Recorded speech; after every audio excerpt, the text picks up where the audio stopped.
Good morning. It is Halloween day, Monday. That's right. We're down here in Long Beach, loading up some drywall for LA. Some job site, I'm not even sure, I haven't been to it yet. National Gypsum, now called Gold Bond. All these Oster Camp trucks in here, but there's the baby. She's back. The baby is back. Looking good.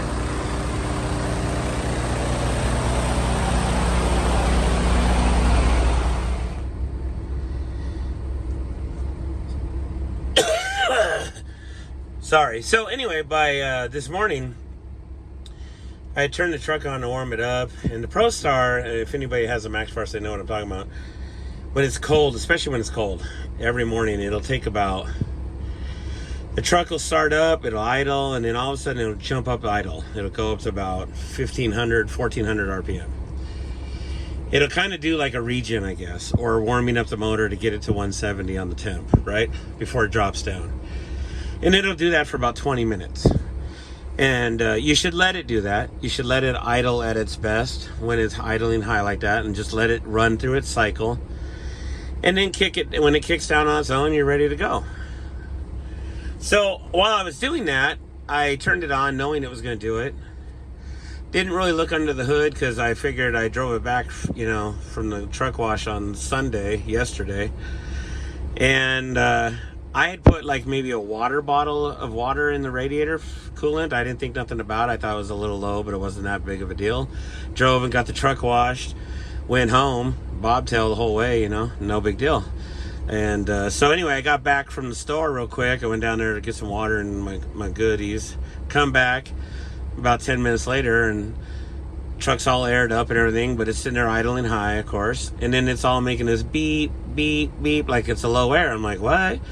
And I could hear it outside, so I unlocked the door, get in, and it's the stop engine light. I'm like, oh, great. So it doesn't say anything on the dash. It doesn't tell me anything, doesn't specify whether or not, there's a problem with the coolant, whatever. But I'm assuming it's low coolant again, which shouldn't be, because, I figured the shop had it all this time. They would have, whatever. So lo and behold, I open the hood and bam, it's down below the low level line, the low cold line. I'm like, the minimum. I'm like, come on, man. Luckily I had coolant with me, so I almost put 4 gallons in. It was like 3.5 gallons of coolant, which is weird because, like I said, I didn't do that yesterday, and it ran and it didn't show any low coolant or anything like that. So I was like, so is it leaking or what? But then I remembered every time they've taken, because when they did the knock sensor on the inlet, they had to take the turbos off. Well, when you take them off, they're water cooled, so you have to, remove the hose. So obviously the coolant had to be replaced again this is like I don't know how many times now.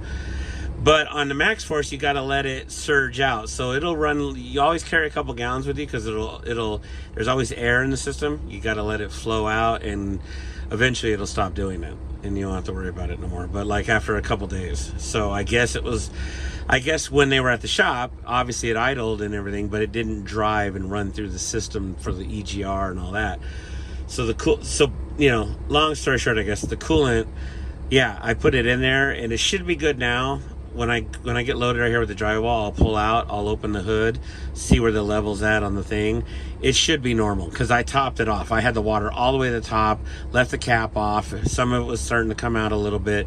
That'll get some of that air out of there. And it should be, the overflow should be kicking in by the time I got down here from the reservoir, and it should be at where its level, where its normal capacity should be. So I'll find out when I pop the hood, just to make sure that it's all good. If not, I still have plenty of coolant and water in under the sleeper. So always keep, a couple of jugs of water with you, man.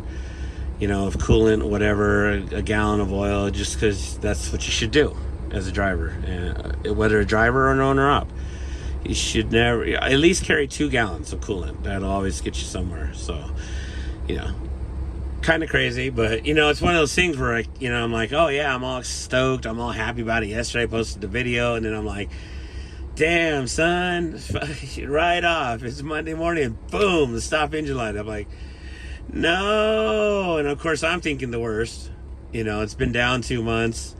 I'm thinking, man, oh man. But nonetheless, you see it now. Everything's, where she should be. So I ain't tripping, I guess. Whatever. But it's all good, man. It's all good. So she ran great over here. No problems. No nothing. It runs so quiet, so smooth. Like, you can't even hear it on now. It's like, listen. The truck is just, it's quiet. That's what I love about the ProStars, man. They just a great aerodynamic design, just really quiet under the hood. The Max Force is a quiet motor with those twin turbo. It's just nice. All I can say. So some people hate them. I get it. Sometimes I hate it.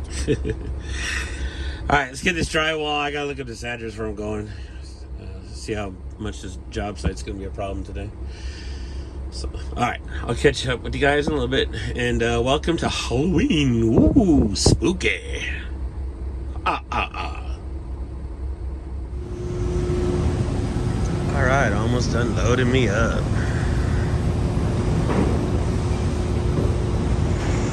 That's how we do it. Some 4x9s, some 4x10s. Going to the job site. 4x9s, that's a weird one, huh? 4x9s. Wonder why the odd size. Weird. Instead of 4x8, 4x10. Interesting. Interesting indeed, Noble Steed. She's looking pretty. Truck looking pretty. This is a cool drywall place, man. National, now known as Gold Bond. That's right. Take pride in every load. The customer is our boss. Oh, and no tying down on loading spots. Make sure y'all clear on that. Sweet to the beat.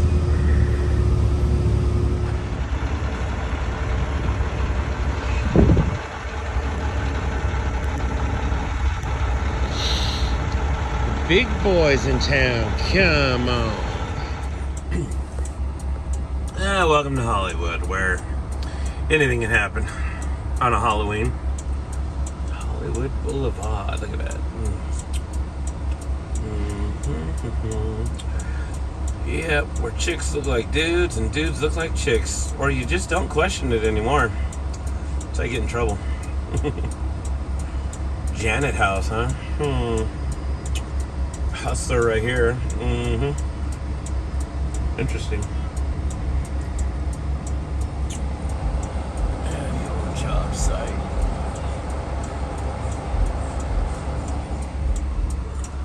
Right here on the old street. There we go. Having some fun up here today. Hollywood. I can't even do it right. La Chic. Crazy. Don't know what I'm doing yet. She hasn't told me. Not even sure what we're doing. Might just go home. Took forever to load me, so maybe I'll just go home. Who knows?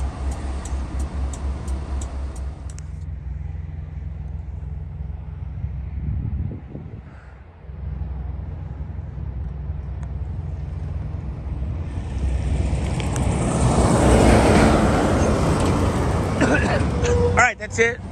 Going home, man. Going home. Calling it a night. Nothing going on tomorrow so far yet. I'll keep an eye out on the old board and we'll check it out and all that good stuff. Alright? So, y'all have a happy Halloween and we'll see you guys later. Alright, peace. What is up, peeps? It is Wednesday morning. Ooh, look at this Mercedes. I love when they lay out like that. Oh, that looks dope. Oh my goodness. Oh man, so yeah, no work yet. It's just been insane.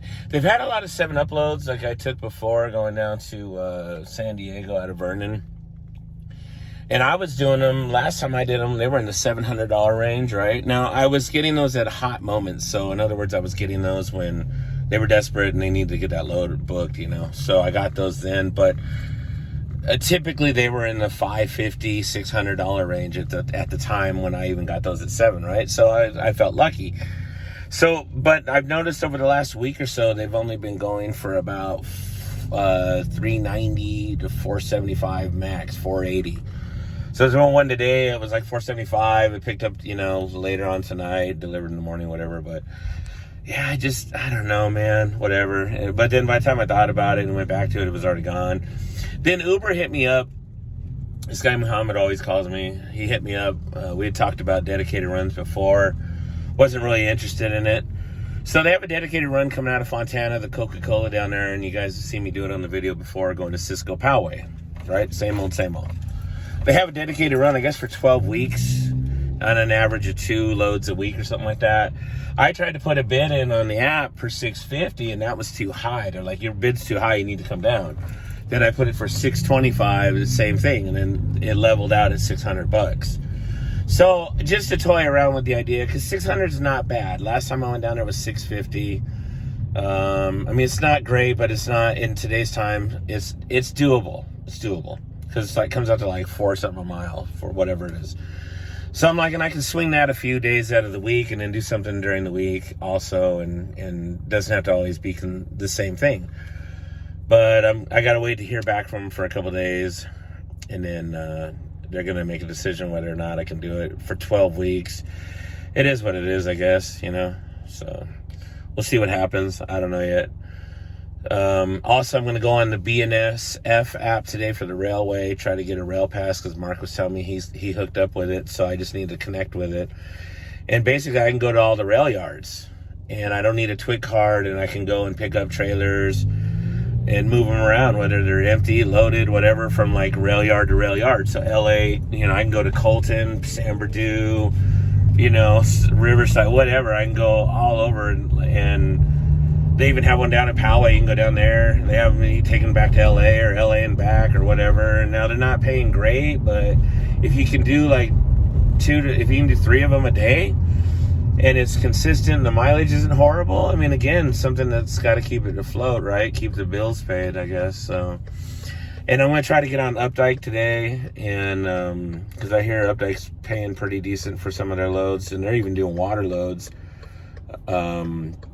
So we'll see what happens, man. But right now, I'm just kind of feeling the groove, see what we can do, trying to do anything I can so that it's not the cheap freight, because it's just not worth it. Where I live, to deadhead for all these cheap freight loads, it doesn't benefit me at all. It sucks that I live in not the greatest spot ever, but it is what it is. I'm just going to have to deal with it. And the flatbeds are slow this week because of the rain and stuff. So, plus Jose's got a couple drivers for his new trucks, so they didn't really need my help after Monday. So I don't know. We'll just see what happens. We'll see what's going on. Mark's not pulling any containers out of he's pulling like 1 container out at night now and doing that little load down to Vernon or whatever. So there's nothing going on there because he keeps getting outbid on the vids or on the bids.